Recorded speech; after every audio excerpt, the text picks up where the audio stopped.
So, Bismillahir Rahmanir Rahim. So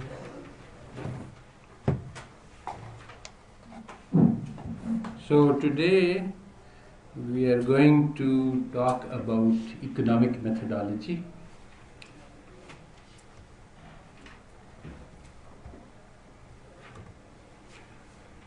So, in last lecture we discussed expected utility theory, and we didn't really discuss them in detail, but there are many problems in expected utility in terms of matching behavior of people. So people behave in ways that are not in accordance with utility theory, expected utility. So for example, a simple example is that if people are making gains, then they are risk averse. So given a choice between a gain of $100 and a gain of 0 with 50% probability, they will prefer to take $50 for sure and not take the equivalent gamble in expected utility. But if it comes to losses, if you offer a person a choice between 50% loss of 50% chance of losing $100 and a 50% chance of losing 0, and say that the option is that you just pay $50 and then you won't have any uncertainty. So in this case, most people will prefer to gamble and take the chance and hope that they get 0 instead of 100. So they are risk averse for positive gains and risk loving for negative gains. So this is not explainable according to the standard utility theory models. So this is just one example. There are many other problems that we discussed. The Allais paradox was there. There are issues in framing. How you put the problem makes a difference. So now the question is, so expected utility theory fails, so what should we do? So now there are two approaches, and each approach represents a different methodology. So one approach is prospect theory, and the other approach, which is because it's not liked by economists, so it doesn't have a name, but this is the correct approach. This is what we call the experimentalist approach. Or actually we can call it the scientific approach, because the scientific approach, you modify your theories to match the data. In economic theory, you modify the data to match the theories. So this is the difference. So we will explain this difference more clearly. So we will look at both of these methodologies in this lecture so that you get a good understanding of the difference. So I already described that there are anomalies, there are behaviors that we observe, risk aversion for positive gains, risk-loving behavior for negative losses. There is the endowment effect, which is very important, that if you have something, so there's an experiment that how much will you buy this coffee mug for? Everybody in the class is told. So they say, okay, I'll buy it for $5. So that's their willingness to pay. Now people have this person, and then they say, okay, how much would you take to sell it? So now if they want more money usually. So to give up something that belongs to you, like most people own homes, and the market value is usually less than what they think it is worth.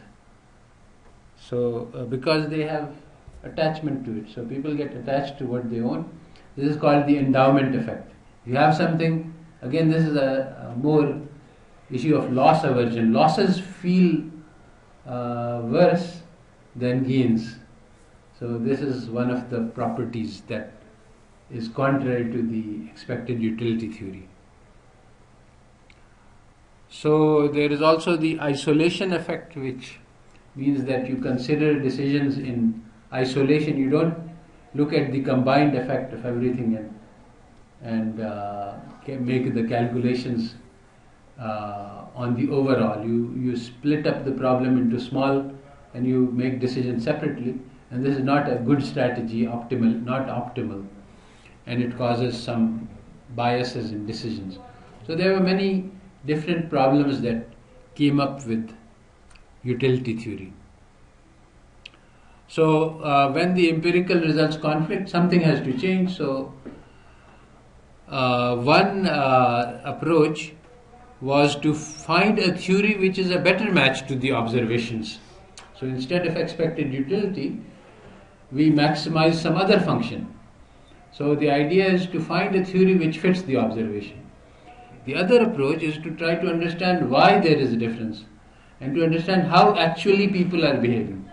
You see the difference? I mean, in prospect theory, we make up another model that, okay, our first model for how people behave doesn't fit, so we make up a second model for how people behave. We never ask the people, what do you do?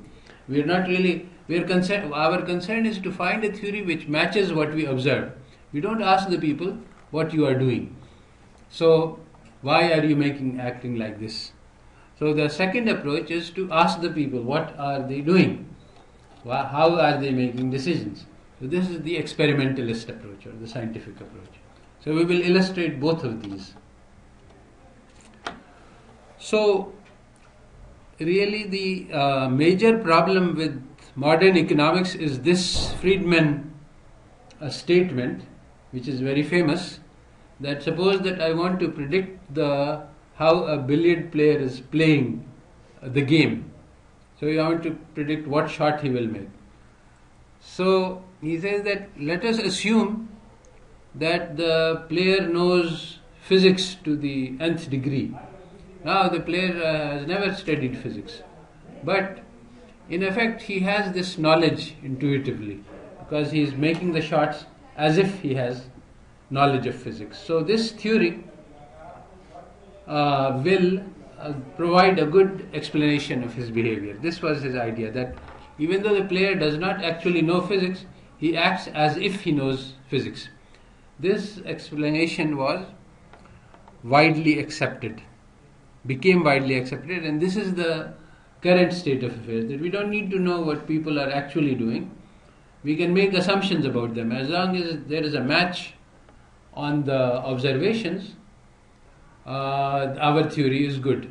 Now this is a drastically wrong methodology. It prevents you from understanding how people behave, because instead of asking people, instead of trying to find out how people behave, the goal is to find out any theory, however crazy it is, and say, okay, people behave like this, people do some things which are impossible to do, and if that matches, then we say this theory is correct. So this is a wrong methodology which has been adopted by economists. So in fact, if we start believing this, then we can ask this player questions about physics and he will not be able to answer, and then we see that the theory is wrong. Okay, so this is the standard methodology, that you can make arbitrary assumptions. You can assume anything you like, and as long as you produce a match with observations,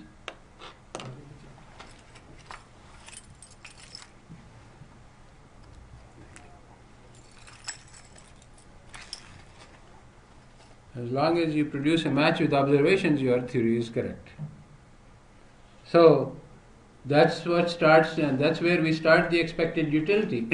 People don't have utilities, people don't know the probabilities, but we say, okay, assume they know the probabilities of all the events, assume they have utilities, make the calculations, and if the calculations match what they do, then our theory is right. So if the theory fails, then if this theory fails, we look for another more complicated theory again, but we're not looking for how people behave, we're looking for a theory which matches the observations. So it's a different approach. Theory is not required to match human behavior. So there is a underlying problem that in fact even today modern science, modern philosophers of science are strongly nominalist. So there are two schools of thought. Actual scientists are very much realists, but when it comes to philosophy of science, the philosophers say that no, science is basically nominalist. So this is a very important difference to understand because it's at the basis of the problem that we are having in economics. So the nominalist means, the word nominalist means names, appearances.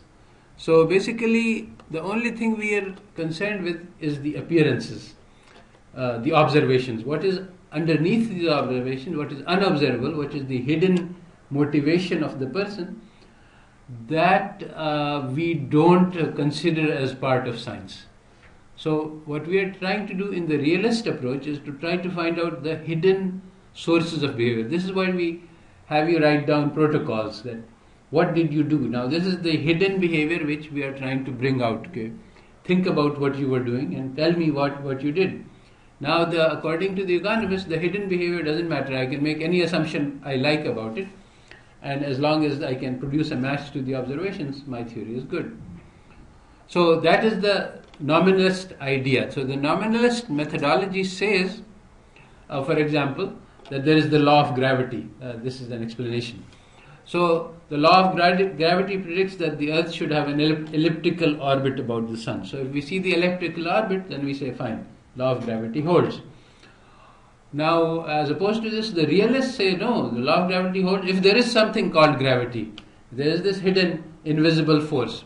So the nominalists say no, that doesn't matter. Whether the force exists or not, that's invisible, hidden, unknown. We don't care about that. Only thing that matters is that there is a match to the observed data. So this is the difference between the two approaches, and this is exactly the difference in the methodologies that we are discussing. So the bad methodology used by economists has really very serious consequences. For example, the people assume about the stock markets that everybody knows everything about the future. Now, it's obviously wrong, but they say as long as our theory matches the observations, it is correct. And this kind of ostrich mode behavior that leads to dramatically bad economic theory, which is currently in use all over the world today and is being taught. I mean, I'm teaching you that expected utility is wrong, but all over the world, students are being taught that this is the theory of human behavior under uncertainty. Accept it as true. Even though it is known that this contradicts real facts of human behavior. That's because economists are committed to rationality in their theories.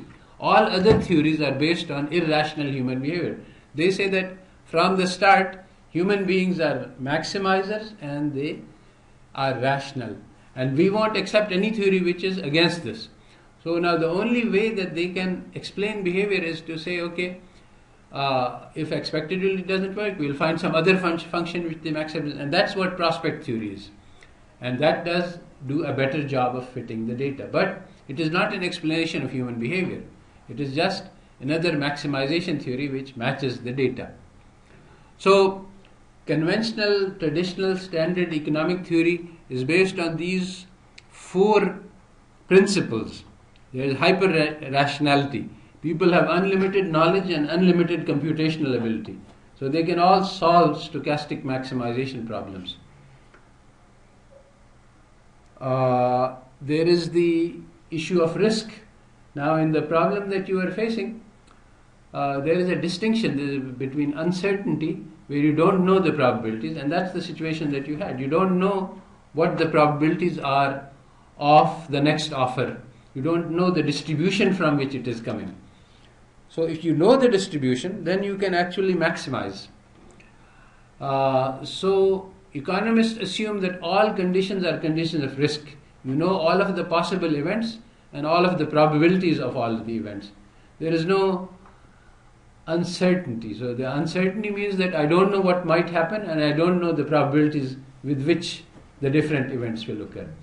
So the genuine uncertainty cases are ruled out. They don't exist in economics.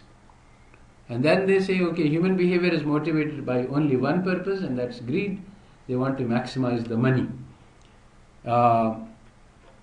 And they assume that markets are efficient.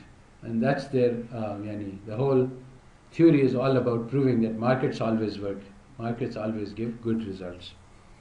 So these are the four assumptions that are behind all the economic theory that is being taught everywhere.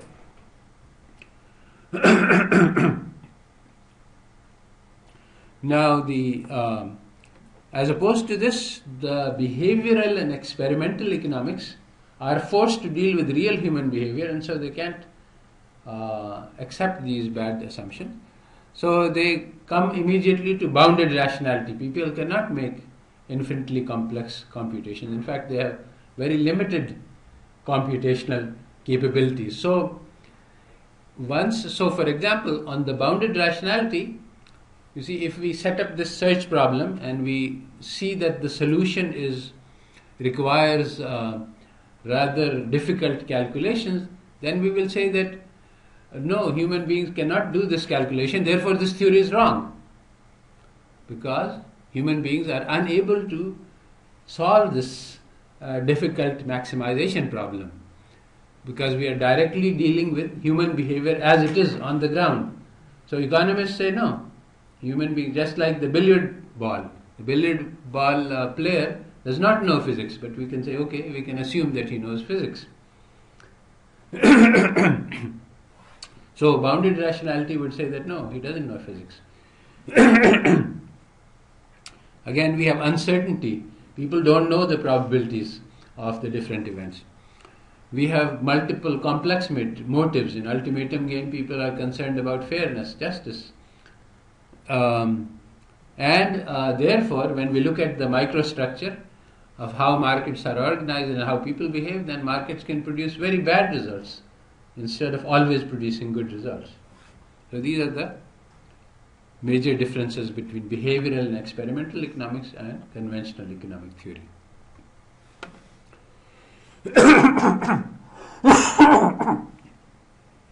So prospect theory is the nominalist, the response to failure of expected utility.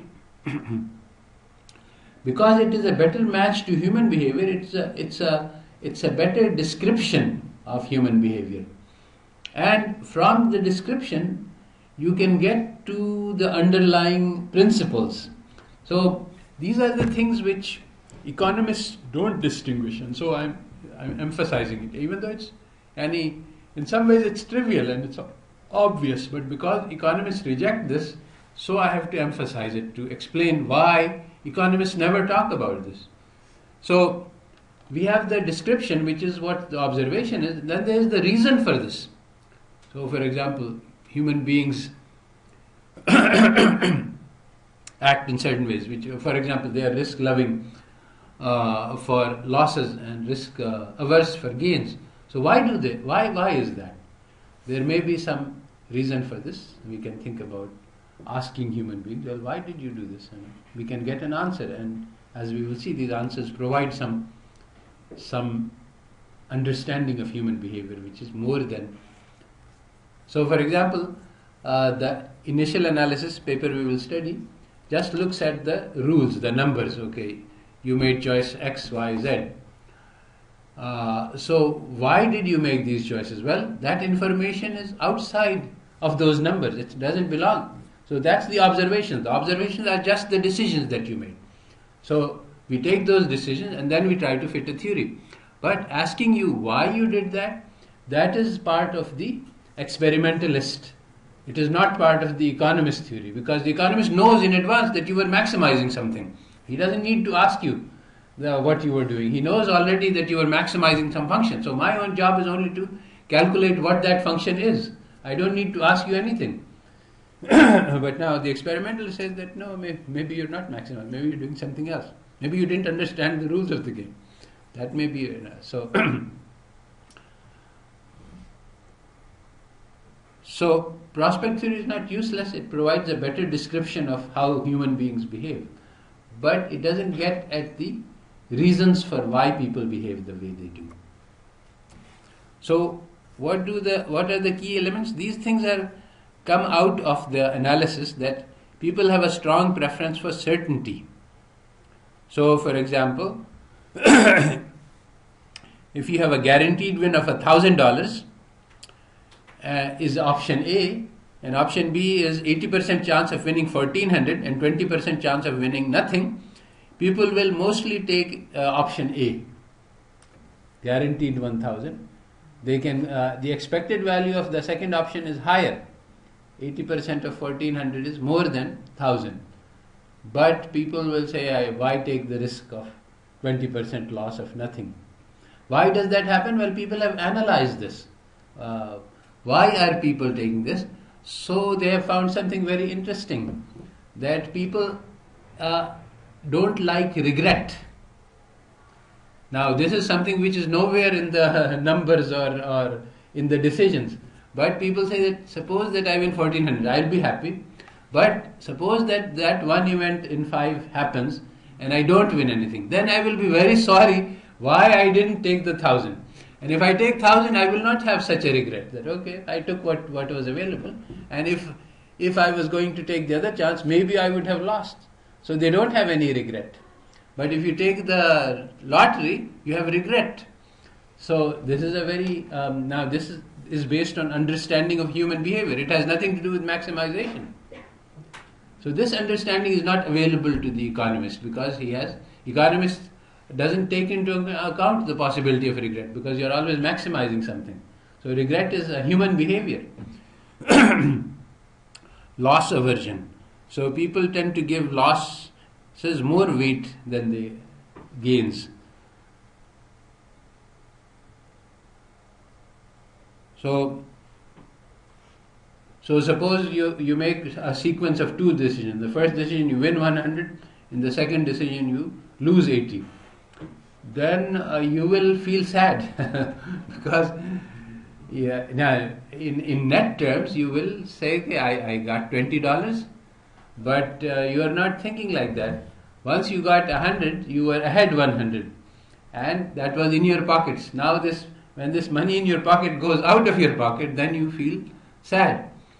So there were many cases of there was Wall Street panic in 1984.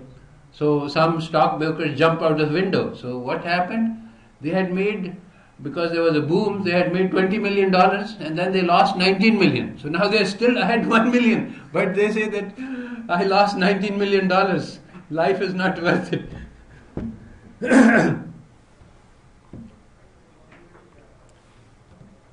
So 4 principles, 2 of them, the relative position. People are not calculating the amount of money they have, but the amount of money they have relative to others. So again, this makes a big difference in terms of human decision making. And low probabilities. If the event is very small probability, you say, okay, let's ignore that. If something is going to happen with probability 1 in 1,000, you say, I won't consider that. Now, it may be that with 1 in 1,000 probability, something very bad is going to happen, $1 million loss. So then the expected value is very large, and you should take that into account. You should take some insurance or something. But people say, okay, 1 in 1,000, it won't happen, so I won't worry about it, whatever it is. So sometimes people can make very risky choices because they ignore probabilities of low events.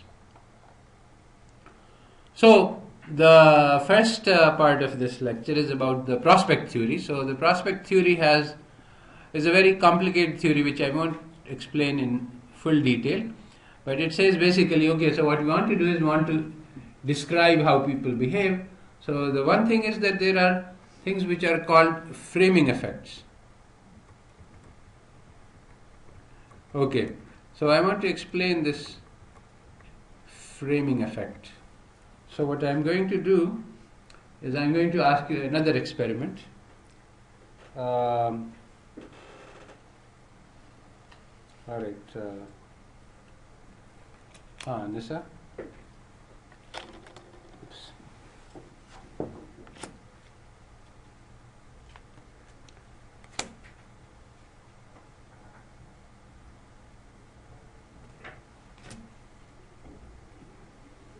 Okay, I have 3 sets of cards. You can just, this is just a decision making. This is actually a choice of, it's a test of risk preference, slightly different. So there are these, you have 2, okay, so the situation is this. 600 people, remember this number is important, all of these decisions are, 600 people have acquired a very deadly disease, and you have the option of 2 treatments. One of these treatments will save a certain number or kill a certain number for, the outcome will be sure. The other is that you might be able to save everybody and everybody might die. So, but and there's a probability. So basically, it's like $100 for 50% or 0 for 50% versus a sure outcome, right? So this is so treatment A is the sure outcome and treatment B is the random outcome. So I want you to choose which one of these. Think and put yourself in the real world situation that okay, I have these 600 people. They're sick. They're about to die, and I have these 2 choices.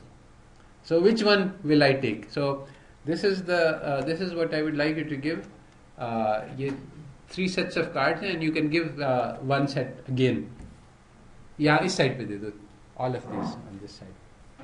And this, you just write down which treatment you choose, and then in this slide you pass it back further. This maybe. Think about the problem and decide whether you want to do treatment A or treatment B, and write it down. And then once you have made the decision, just pass the card to the आप ये तीनों से लेके पीछे पहुंचा दें. So has everyone made a decision? Yes. All right. So how many people chose treatment A? हाथ ऊपर उठाएं ताकि I can see. And how treatment A. And how many people chose treatment B? All right. So this one didn't go according to plan. All right. So basically, the typical the framing effect is like this. One of the treatments, actually on one side of the table, the exact same choices were there, but in one case I say that you can save 200 lives by treatment A, and you save 600 with 33%, and you save 0 with. And the other kind, on the other side, you say 400 people will die with treatment A.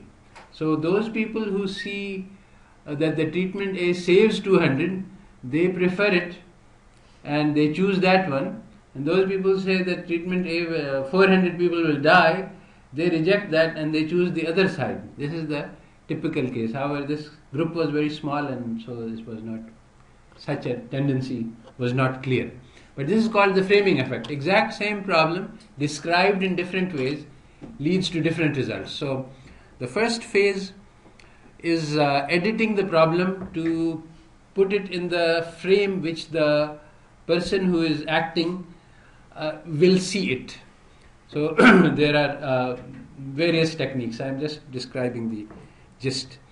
And the second phase is that in evaluating these, you don't use utilities, you use a certain value function instead of utility. And the value function has this strange shape that it is quite sharply rising near the origin, and it becomes very bounded. So once the payoff increases by a lot, then $1,000, $1 million, your behavior doesn't change very much, unlike expected utility, in which every dollar makes a difference. So as opposed to this, the loss function is very sharp and steeply declining. So when it comes to losses, you are very, very strongly risk averse, and you try to avoid losses. And so there is one more thing which is involved, is that there is a reference point.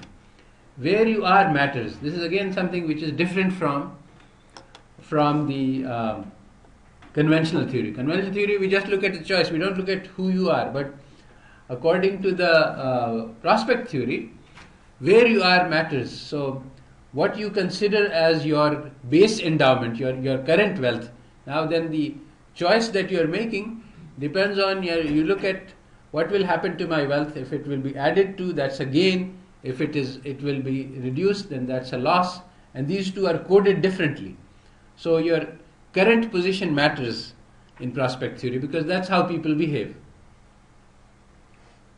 So the utility function looks like this one for the value theory. Instead of allowing you to have your own utility function, there is this particular utility function which people use, which is very sharp. And it doesn't have to be exactly like this, but there are certain characteristics which it has. It is sharply declining near zero. It's more steep for losses than it is for gains. And again, the other thing is that you change the probabilities also. So the lower probabilities are overvalued slightly, the higher probabilities are undervalued slightly, and again near 0 and 1 things become very fuzzy. So actually there is no graph. You can't really say. If the probability is close to 1, then people can, like if somebody says 80%, then people can say, okay, this is equal to 1. And there is sure, 90%. And so the value functions and the probability functions are of this type. And then what you do, then basically you calculate the transformed probability times the value. Just like, and for each state you calculate its transformed probability, which is not the same as the original probability, and you transform value, and then you add it up just like expected utility, and you say, okay, this is what I try to maximize. So that's what prospect theory does. It has a much better match to real behavior than expected utility theory. But it is an ad hoc theory, which is why economists have not accepted it. Where does it match rational behavior? It doesn't seem like rational behavior that to say that, okay, if the probability is high, I will undervalue it. If probability is low, I will overvalue it. So it's a description of human behavior, but it is not rational behavior. That's why you will all of the textbooks that you see, the mainstream, they will teach you expected utility because that's rational behavior. They won't even teach you prospect theory. They might mention it because it's a description of human behavior which is not rational. So since economists are committed to rational behavior, but even prospect theory doesn't go very far. It's still a maximization. It doesn't explain why people behave how they behave. So now we go to the alternative approach. We want to understand behavior. So there is this article by John Hay, which is what I'm covering. So he starts by saying that what we want to do is we want to investigate actual search behavior, not models of search behavior. So now if I just think about myself, how I will behave in this decision problem where I have. So obviously there is no function there to maximize. So what I will do is I will use some rules of thumb. Okay, so rules of thumb are rough heuristics, and this is what actually Gigerenzer and other people, this is where the ball game really is, that what are the rules of behavior that people use, because they don't have access to calculus and maximization, they don't have the knowledge, they don't have the information required to maximize. So then how do they behave? Well, actually humans behave are very smart. And they can figure out how to manipulate in very complex environments. But it is not because they are maximizing, it's because they are using certain rules of thumb which are very smart. So the research question here is, how do people actually behave? This is solved neither by prospect theory, nor by expected theory, nor by rational maximization theory. So the article, I think, is called The Search for the Rules of Search. How do people search? So now you have already done search, so you are familiar with this situation. So basically the article starts by saying that, well, there are lots of studies on search, but all of these studies, they are not in common with ours, because what they are doing is they are taking a theory and they're taking search behavior and they're trying to see if there's a match. I don't want to make a theory and match. I want to find out how people behave. So our motivation was to discover the actual rules of behavior followed by human beings. So this is very different from trying to match a theory to behavior. So they did the study in two stages. Once the first stage was there was a pilot study to see how it would work, and in the pilot study they just recorded the behavior. And now if you want to check for match, it's very easy, because given a IID sequence of draws, the optimal strategy is to select the reservation wage, which can be calculated. And actually in the game that you were playing, the reservation wage was around 130, I think. So, but I'm not sure. You can calculate it. So anything, but that's if you know exactly that the what you were receiving was a draw from a random distribution which was uniform between 10 to 200. So the average value is 100, and by searching a couple of times you should be able to get better than average value. But of course you are losing money at each point, so you have to keep your search low also.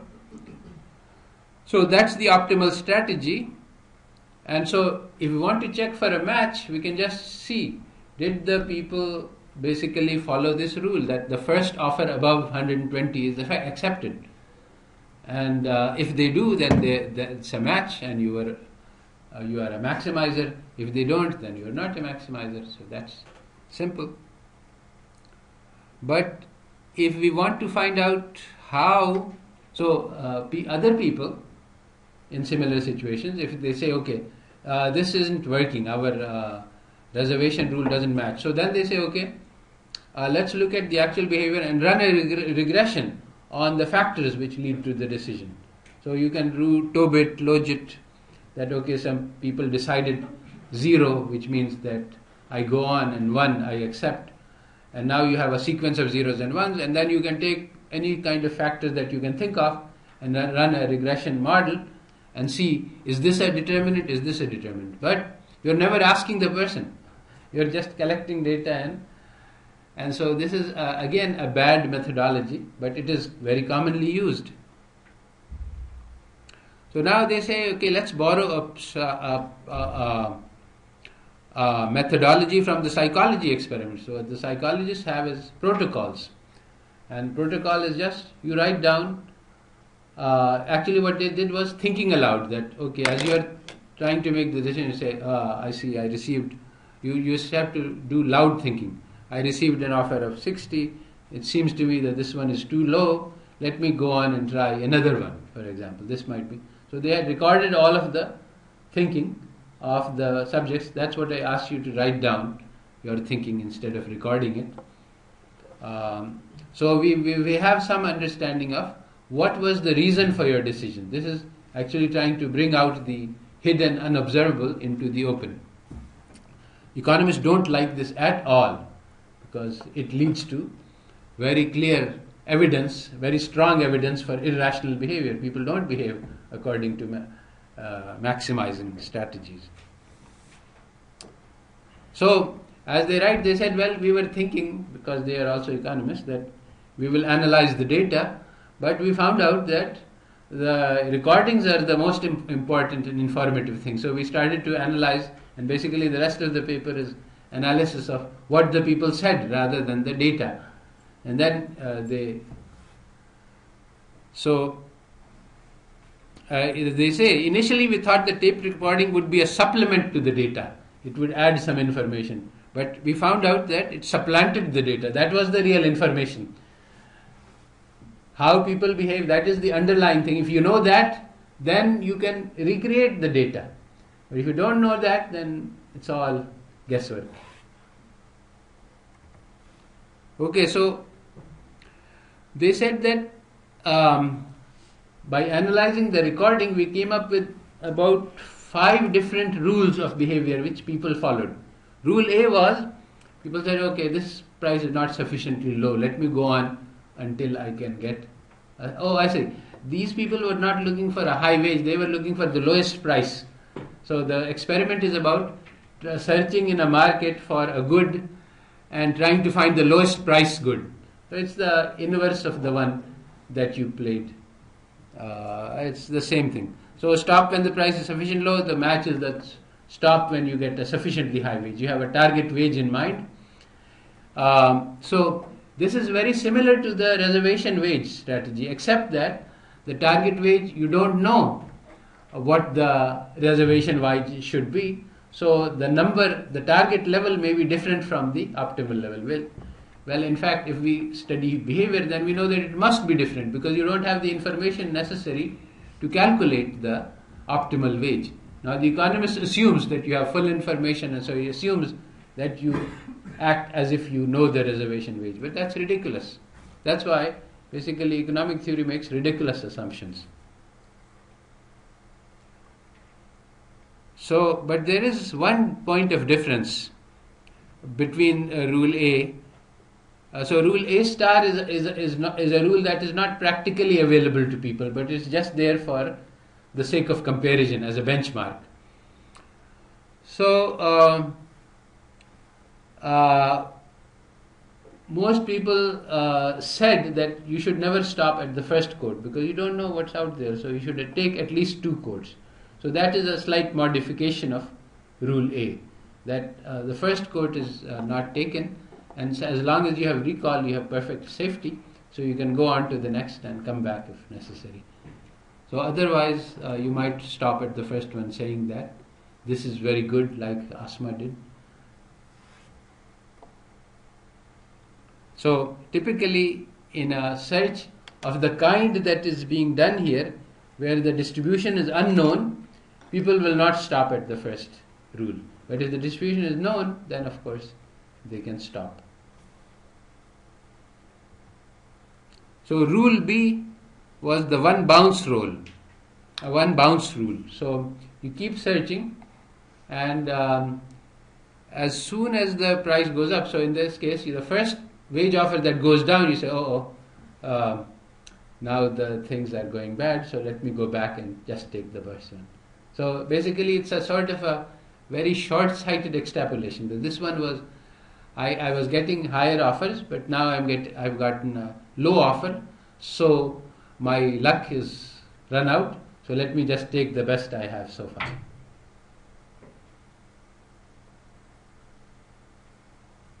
What the rule should be is to calculate the probability of finding something better than the current minimum and compare this to the cost of search. But this rule is impossible to implement because you don't know the probabilities. Although in some of the later experiments, he allowed them to calculate this. But in this one, it is not. So rule C was the 2 bounce rule, which said that, we make 2 tries, and if both of those 2 tries are less than the previous, then we stop.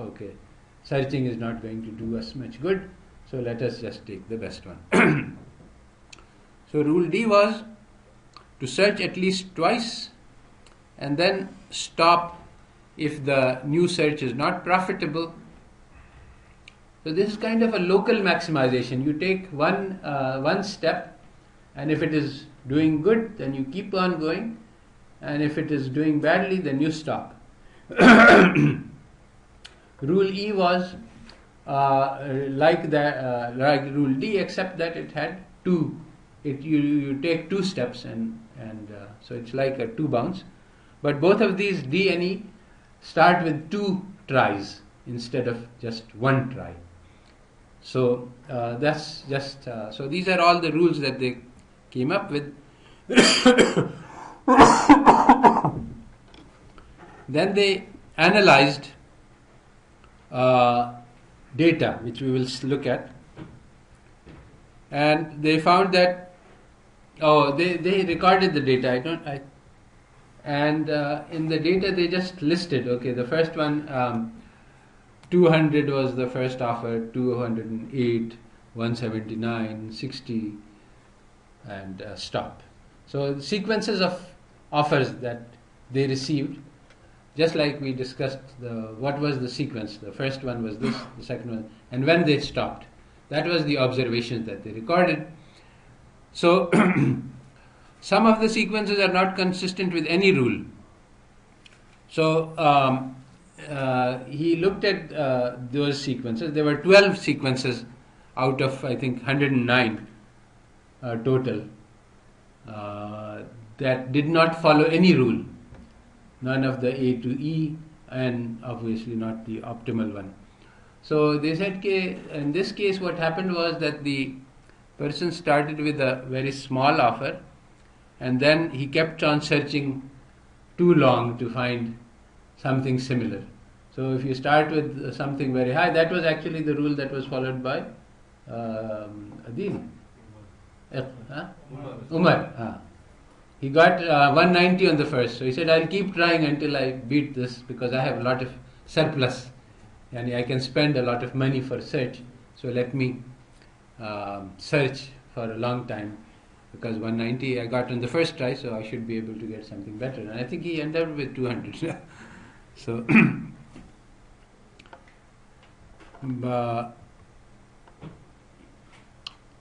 okay, so other than those, I skipped some tables and in the book, and he does an analysis of the rules.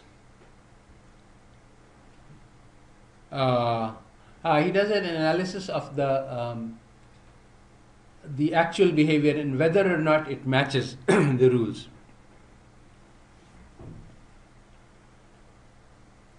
So he finds that most of the rules do fairly well compared to the optimal rule. So this is a bit of a surprise that you don't need to calculate the maximum. Sort of rough rules of thumb give you, and even those which are not very sensible. And one of the things that these rules are based on is the sequence in which you see the offers. But in an IID sequence, the sequence is irrelevant.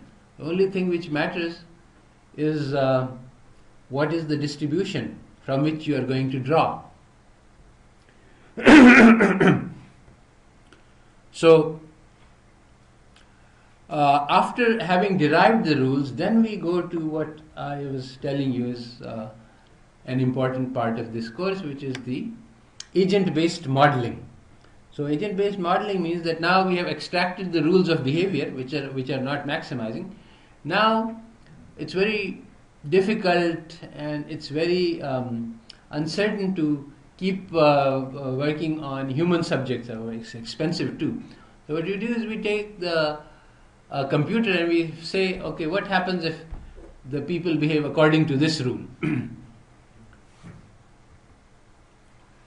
So here there are ad hoc decision rules. Now in the particular game, if you look at the rules are listed in the first column, A star is the best rule and the optimal rule calculated.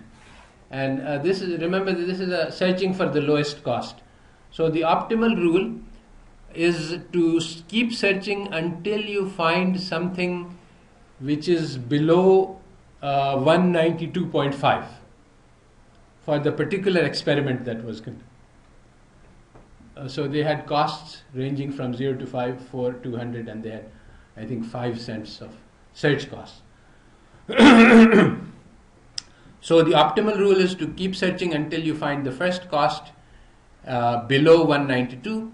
The expected cost of this takes into account what you will get, which will be below 192.5, and also how much time you will spend in searching. And you just average this over all possible trials to calculate that. You can calculate this by simulations, and the expected total cost is 192, which is what you are paying for the object and your search cost. And that is the minimum because it's the optimal.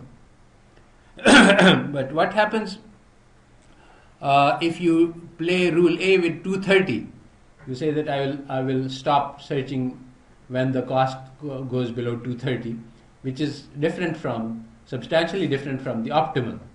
Well, then your expected cost goes up to 208, which is not a big deal, given that you know nothing, and the optimal calculation is done by maximization with respect to the real distribution. So if you set it to 217, the expected total cost is 201. And so it's not very sensitive whether you set the optimal cost at 230 or whether you set it 167, the expected total cost is not that different. But if you set it at 155, then you get a huge increase, because now this number is too low. The chances of your finding a cost lower than this are very low, which means that you will search for a long time. So for somebody who has low search costs, he can search for a long time. But if you are given the search cost, then you will incur a huge amount of search cost to find the first offer below 155. So your expected total cost is very high. Okay, RB1, RB2, RB3 are a bit complicated. I will explain them later if we get the chance. So the rule A works fairly well. Rules B and C also work fairly well. And then there is this combination in which with 60% chance you choose rule B, which is a one bounce rule. B is one bounce, yes. One bounce after you take the first, you take one try for sure, and when you go to the second try, if it is higher in costs or lower in wages, then you stop. That's your one bounce rule. And C is, I think, two bounce. So you choose between these at 60% and 40%, or you choose 40% B or 60% D, randomly choose between these two rules. Not much difference. Rule C is the two bounce rule, and it does slightly better because B is searching too early. And quitting too early, you should try a little bit more. And so, but the difference is not big, it's just 3 cents, not really significant. And then they tried combinations of A and B, and all of them do fairly well. So basically, one lesson from this is that ad hoc rules come fairly close to giving you the optimal performance. So now, there are two types of analysis which we can go from, and this is the type of analysis that I would like you to do in your PhD thesis, because basically, and this is the type of analysis that is not available to economists, because now we say, okay, we take a model in which agents behave like this. So what will happen? Now, why economists don't do this is because this is an ad hoc. I mean, rule B is not an optimizing rule. But we observe the people and we say, okay, this is how people behave. So now we say, what will happen in an economy where there are 1,000 people in which 100 people are behaving like following rule A, and 100 people are following rule B. And suppose that this is a job market search. So now the equilibrium will not emerge because the simple supply and demand, because people are not behaving according to the theory model. The economic theory model says that they will make infinite search, they will be fully informed, they will immediately find out what the lowest wage is, and all the people will immediately converge to the lowest wage offerer, and then what the offerer will do, he will not give the job. If he gives the job, again the supply and demand model is dead. He will raise prices because or he will lower the wage.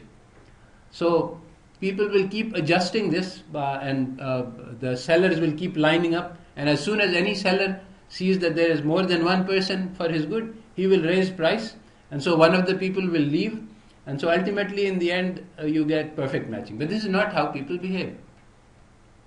So if you take a realistic, real world view of how the sellers behave, how the buyers behave, and then you make them interact, then entirely different things will emerge, and suddenly you will not get supply and demand equilibrium. You will get other types of things happening, and that's what you need to do.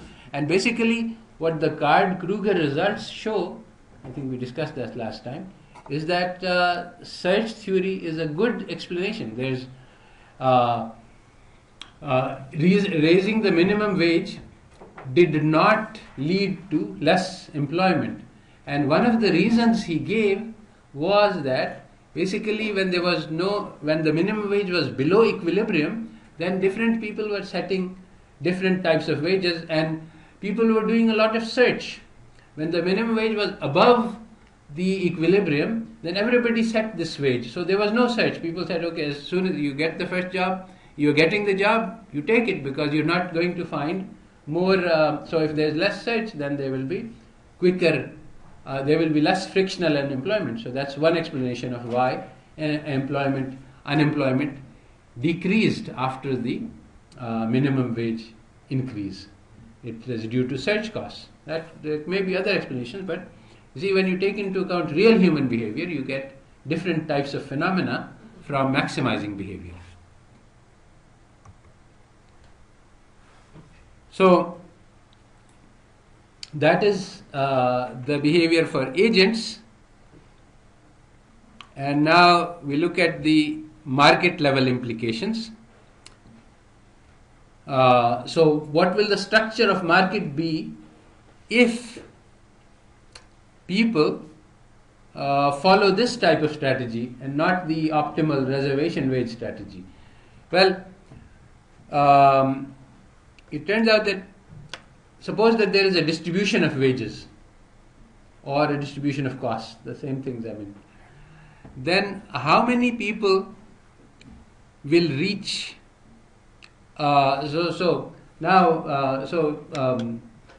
sellers are having different costs or employers are having different wages.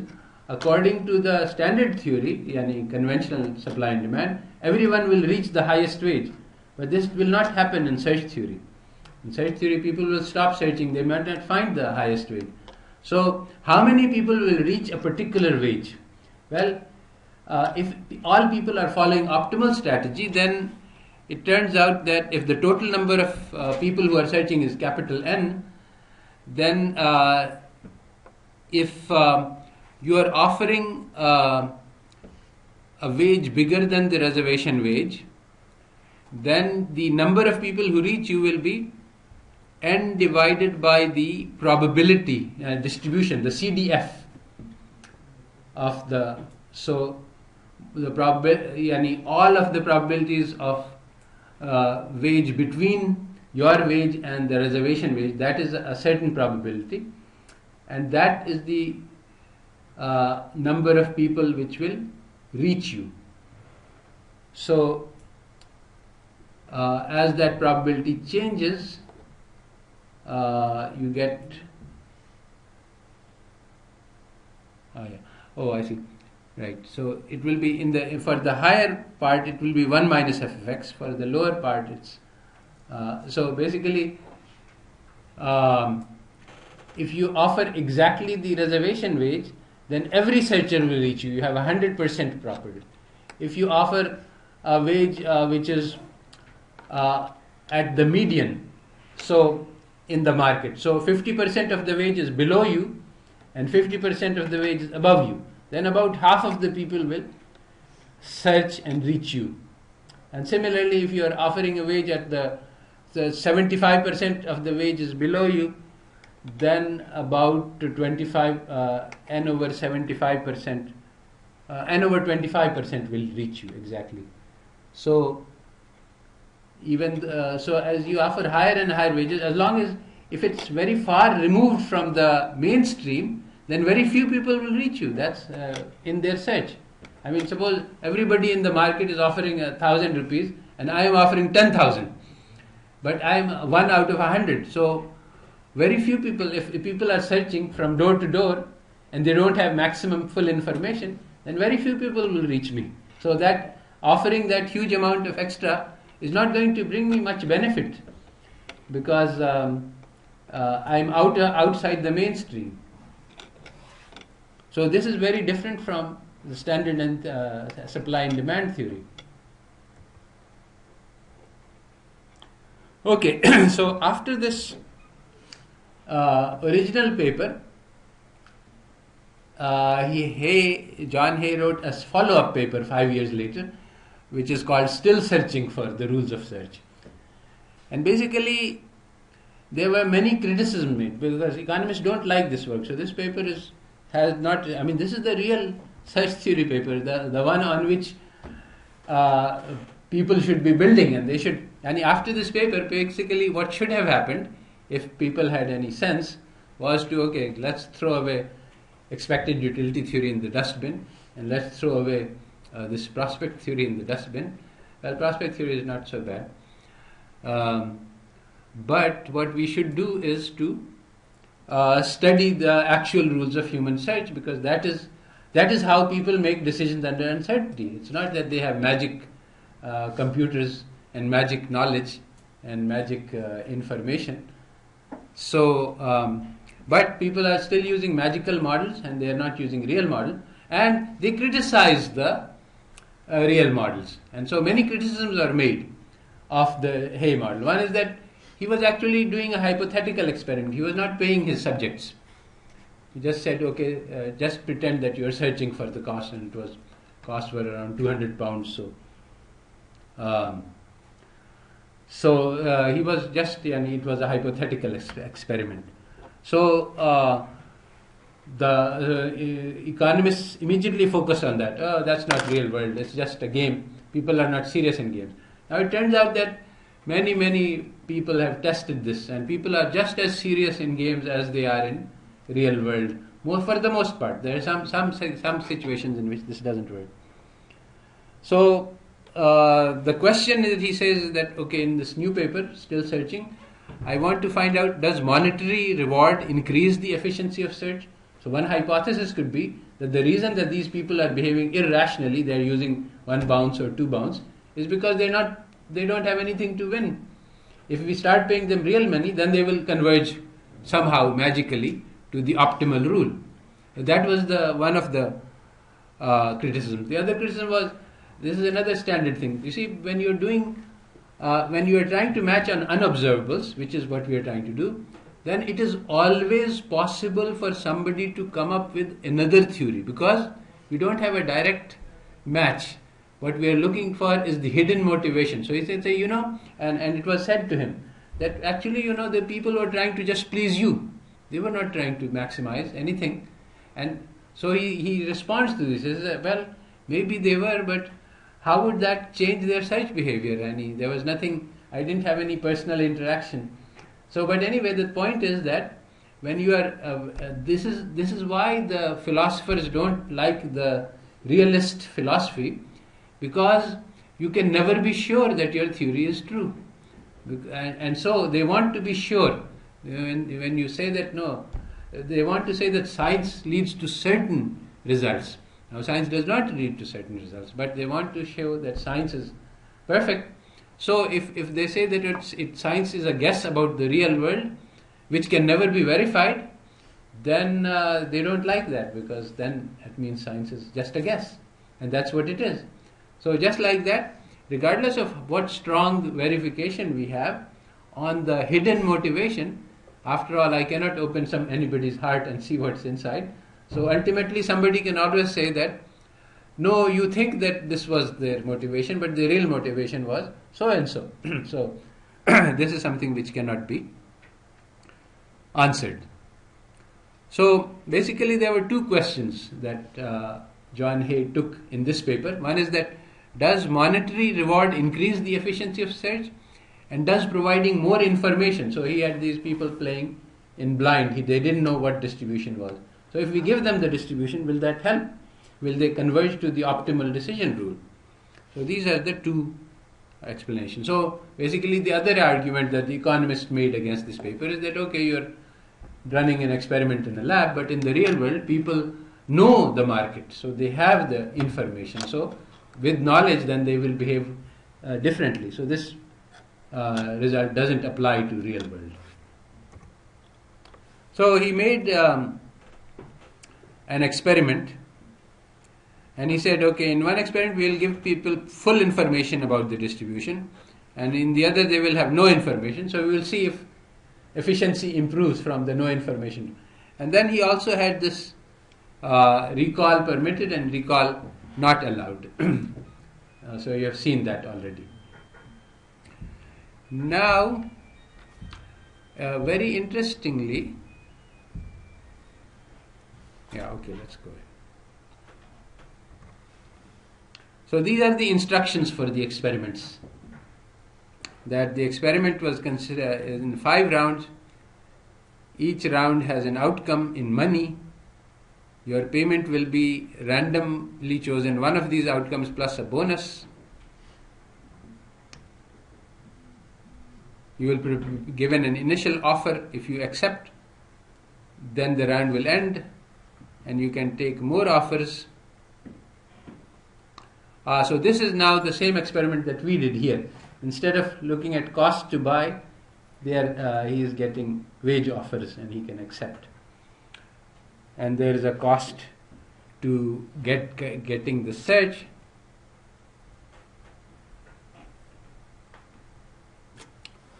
So this is exactly the same game that you played. So the outcome of the round is the highest offer you have received less the cost of the obtaining the offers, right? So each search you pay, so that's the cost of obtaining the offers. For initial is free, subsequent rounds you pay the cost, which varies from game to game, and then so there are 2 treatments. One is in the recall condition, your outcome is the highest of the offers. In experiments beta and delta, highest was replaced by the last. So you only get to choose the last offer. You cannot go back. That's the no recall condition. So there were 5 rounds of experiments, and since he was paying real money in this one, he kept the numbers low. So round 1, the offer cost was $1. The mean offer was all normal distribution. The mean offer was £6, and the standard deviation was 250. In others, you change the offer cost, so that means that the search cost is changing. So search cost is highest in round 1, goes to 50 cents in round 2, goes to 10 cents in round 3, it goes up to 20 cents in round 4, and goes back up to £1 in round 5. So search costs are varying. The mean offer and the standard deviation varies, but he has done these calculations so that in all cases the optimal reservation wage is £6. You should stop when you get the first offer above £6. That's the optimal strategy. Now let's look at what actually happened. So he says, okay, these are the 5 rules, but this time these are just the rules that were from the previous experiment. He is not forcing the experiments to do anything. This is just for our framework for analysis. So the reservation rule is stop buying offers if the offer is sufficiently high. Optimal rule, which is not available, is to stop buying if the offer is greater than the optimal, which is £6 in all cases. 1 bounce, buy at least 2 offers. So this is the way it's different from different from A. So buy at least 2 offers and stop if an offer received is less than the previous. So as soon as you get as soon as you hit your first disappointment, you run back to safety. So this is high risk aversion behavior. 2 bounce rules, you are a little bit braver. You can take two chances. So you got a very good offer, you said nah. Then you go to the next and you get a worse offer. Oh, your heart is a little bit shaken. Then you go to the third and you get even worse offer. Not even worse, even worse than the second to last. So you say, oh, I'm not playing in this game anymore. I don't like to be rejected. And so you go back and you take the best offer. So that's the 2 bounce. D and E, so both B and C, they don't take into account search costs. They are just based on looking at the offers. You forget about the search costs. So D and E modify this by taking into account the search cost. So you consider something a bounce if it is less than the previous offer plus the offer cost. So both of these rules. So they are all very similar rules. Okay, so here are the results from the experiments.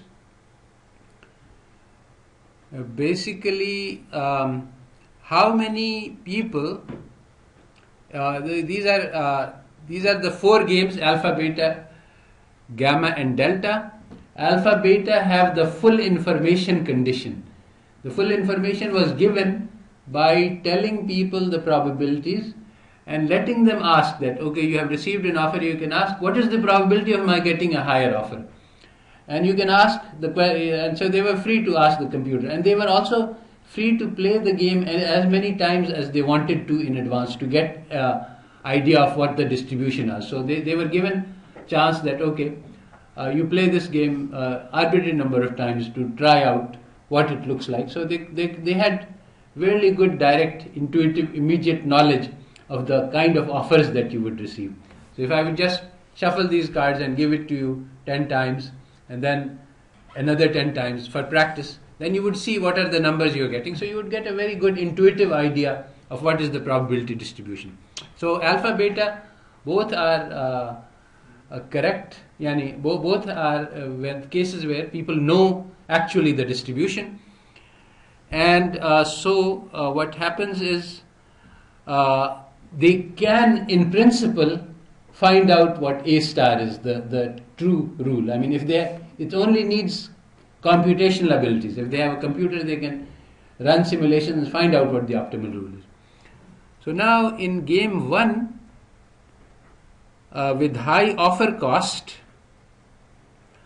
the 87% were compatible with the optimal behavior. Remember that this is what economists think about.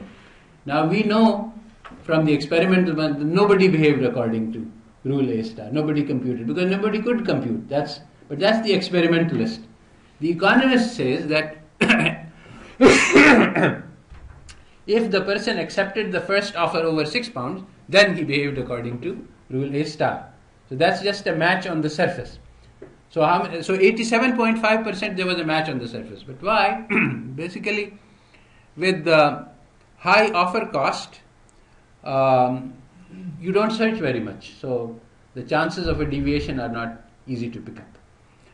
So in the second game, and in the third game, and in the fourth game, you had very bad match to the A star. 37%, 50%, 37.5%. And again in the last game with high offer cost, you have a good match because people don't search very much. With £1 cost, you have to stop quickly. With a low cost, you should search longer, and people did not. So alpha and beta is the condition of no recall. Yes. So in this one, you had a better match to optimal behavior in the middle 3 games with low search cost, and the same match on the first and the fifth. So in fact, this tells you indirectly that the no recall actually improved the outcomes. So this is again another surprising thing which happened, that preventing people from going back actually helped to improve the outcome, because actually the way the game is structured, going forward is always better than going back, according to the optimal rule for search. So remember, the optimal rule doesn't actually take into account search cost. If you are below, because what has already been sunk is a sunk cost, and so from at any point the game looks exactly the same, and so the optimal strategy remains exactly the same at every point, which is to go on if the offer is below 6, the current offer, and accept if it is above 6. No, any search cost is built into this. So if you are closer to the optimal, then you will do better. And so in fact, the people with no recall condition did better because they kept going forward, they didn't go back.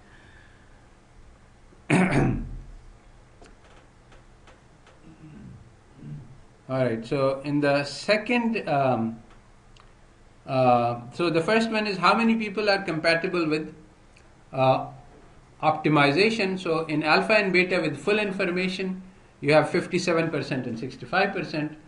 In gamma and delta, these are the no information conditions. This matches to the first game that was played by Hay, the first paper, in which he did not give any information. So this is real uncertainty. You don't know what the distribution is. So in this case, the match is much worse. It's 32 and 52%, which is accepted. Yeah. So notice again that the 52% match to optimal for delta is the no recall condition. So according to our theory, allowing people to do more things will improve their payoff, but actually what happens is the opposite. The people are not smart. They pick the previous best when they should be going forward. Because if you look at the optimal rule will never go back. Because if it's below 6, you don't want to go back and accept. You want to keep going ahead. And keep going ahead will give you the maximum expected payoff. Now the part 2 is those people whose behavior was consistent with using some reservation wage, not the optimal one. And that's more realistic. People can actually think that, okay, my reservation. In fact, that's a way of thinking that I want to work for 100 rupees and I'll take the first offer above that. So that's a sensible reservation wage. It may not have to do much with the distribution out there. It may have to do with your own inner desires. Alright, so in this case, you see you get a much more matching in alpha beta. Alpha beta are the information conditions. So people are playing similar to the optimal rule, not the optimal rule, but are playing rule with reservation wage when the search costs are high, and in some cases, but in gamma delta the match is not so good. Gamma is actually the exact experiment of Hay in the first paper, with no information and recall allowed. So that is the one which gives the worst results in the sense of match to A.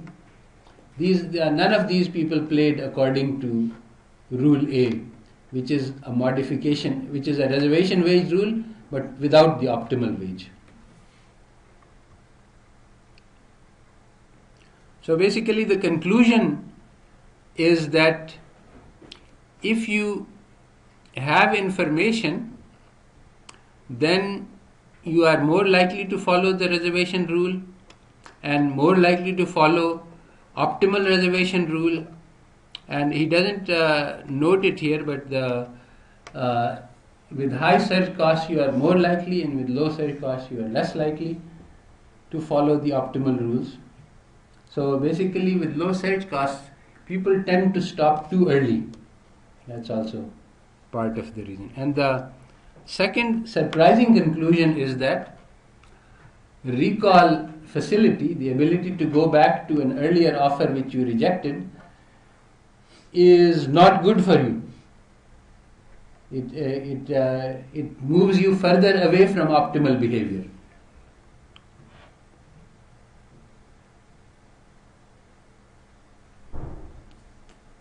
So this is the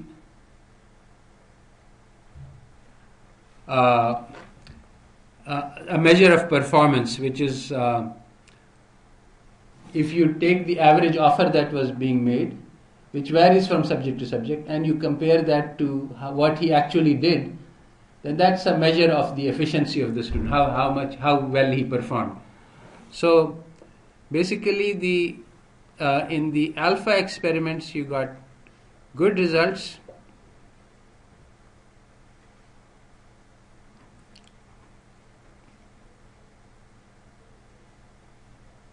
Yeah.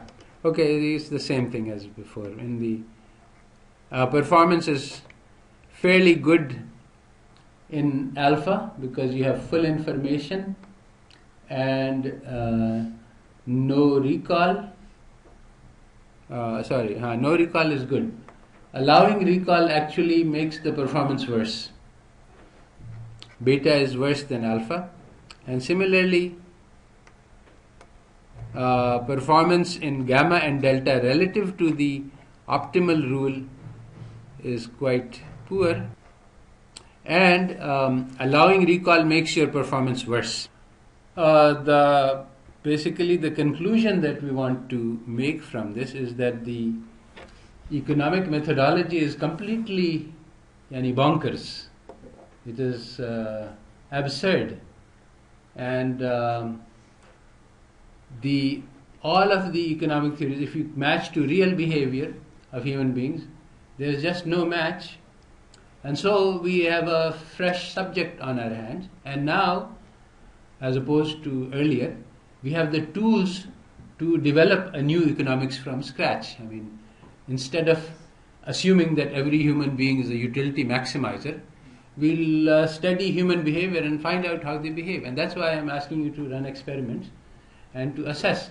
So one of the things that you would like to do in your experiment is to get some protocols. I mean, instead of imposing expected utility theory on their behavior and asking, for example, one experiment, which is the oral double auction, is that do we have convergence to supply and demand equilibrium? This is the wrong question to ask, but this is what the question that the economists ask me. We have a theory. Now, the only thing we want to know is the real world matching to the theory? If the experiment doesn't produce a result, then you change the experiment to make it match to your theory. You don't try to understand what is going on in the real world. So we want to do the reverse. We want to understand how people behave in different kinds of situations, and that's what the microstructure is about, that how the market is structured makes a difference. Now, in the sabzi mandi, if the stalls are located in a circular way, that will have a different effect. If they are located in a line, that will have a different effect. And so these things are obviously, this thing is nowhere within the supply and demand theory that you can't get anything, but within our agent-based modeling we can actually do this. So basically there are two steps. First we run the experiment, and then we extract human behavior, and then we feed it to the computer models and see if humans behave like this, what the result would be. So that's and you can do many theses, because you can take any area of economics and you can say, okay, we don't have maximizing agents, and now with real humans, what will happen in this economic model? And you don't have to do advanced mathematics for that, because the behaviors that you study will be human behavior. So it will not be involved with solving partial differential equations, unlike economists who assume that humans can solve partial differential equations. So when it's human behavior, you will be able to, it's like the two bounce rule, everybody can understand it, because it's how we behave. The reservation rule, that I will accept the first one which comes above. So these are how people actually behave, and because people are real people, they behave in ways in which you and I can understand. So now when we get these rules, then we can program them in the computer, because they will not involve advanced mathematics. And so we tell the computer, here's one agent like this, and that's what NetLogo and other agent ABM programming models are. You give them models, and these models can be programmed easily. So you say, okay, I have one agent who is behaving with rule A, one agent who is behaving with rule B, and I have 10 agents like C. And so now what will happen if these agents are all there in the model? So now you can't calculate that, but your computer can, and so you can find out the results.